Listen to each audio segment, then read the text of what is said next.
Bonjour Jean-Pierre. Bonjour. Numéro 237 et à la une, beaucoup de choses concernant la ville de Metz.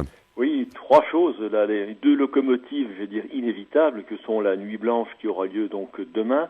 L'autre locomotive qui commence demain, elle, c'est la Foire internationale de Metz, sur laquelle on revient très longuement à l'intérieur du journal, et au cœur de la une, quand même une interrogation relative au conseil municipal de Metz et à ce qui s'y est passé l'autre jour, c'est-à-dire le fait que l'opposition soit partie. Alors la question c'est, est-ce que c'est pire qu'avant? Et donc on a fait un gros comparatif aussi bien sur l'attitude des maires différents que de leurs adjoints, que d'un certain nombre. Vous savez, dans une équipe, il y a toujours des gens qui cognent un peu plus fort, d'autres un peu moins fort. Voilà, donc on a fait le tableau de cette situation et on en tire une conclusion. Et y a-t-il eu de nombreux clashs de ce type dans l'histoire du conseil municipal que vous suivez depuis très longtemps? Honnêtement, il y en a eu un certain nombre, mais qui ne se sont jamais terminés comme ça, parce que vous savez que ce n'est que depuis 1983 qu'il y a une opposition dans les conseils municipaux. Avant, c'était la même liste qui passait, et moi j'ai suivi les conseils en 77-78, eh bien c'était la morne pleine. Depuis 83, ça clash un peu de temps en temps, mais jamais jusqu'ici l'opposition n'avait définitivement quitté le conseil. Donc on essaye de comprendre pourquoi. Tout ça est à lire dans le numéro 237 de la semaine dans les kiosques à partir de ce matin. Du côté de Thionville, à quoi vous êtes-vous intéressé, Jean-Pierre Gagère? Alors à une spécialité que vous ne connaissez peut-être pas, c'est le leporello. Alors voulez-vous qu'on vous serve un leporello? Un leporello, ce n'est pas une boisson au citron ou quelque chose de ce type-là, non. Ce sont les fameux livres de notre enfance, vous savez, les livres qu'on ouvre et où on arrivait, par un système de relief, de pliage, à découvrir toute une série de paysages ou de personnages, que c'était la Belle au Bois dormant, enfin, des choses comme ça. Et à Thionville, il y a une très très belle exposition sur tous ces objets de rêve.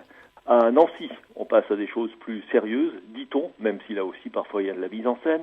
C'est le bilan de Rossineau par la gauche. Alors là, point par point, on étudie tout ce qui est en cours en ce moment. En Moselle-Est, pour continuer un peu le voyage à travers les secteurs, on s'occupe un peu plus précisément de Sarrebruck, parce que Sarrebruck accueille demain et après-demain la fête de l'unité allemande, mais la fête au niveau national. Vous savez, chez eux, le 14 juillet se décentralise, et cette année, c'est à Sarrebruck que se passent les festivités nationales, et on a une équipe d'étudiantes de l'ISFATES qui représente la semaine et qui distribue la semaine dans les rues de Sarrebruck aujourd'hui. Alors le portrait est un peu lié à un des événements dont je vous parlais tout à l'heure, puisqu'il s'agit celui de Michel Coquet, le directeur de la foire, qui nous explique un peu comment il vit la préparation d'une foire et surtout dans quel état d'esprit doit se trouver forcément, et ça tout au long de l'année, quelqu'un qui prépare une grosse manifestation commerciale et festive de ce type. Alors vous proposez également à vos lecteurs, et puis même à ceux qui ne vous lisent pas, mais qui vont peut-être avoir envie de le faire, de vous rencontrer tout au long de cette foire internationale de Metz. Oui, parce que la semaine a pris un stand de 36 mètres carrés, qui n'est pas vilain d'ailleurs.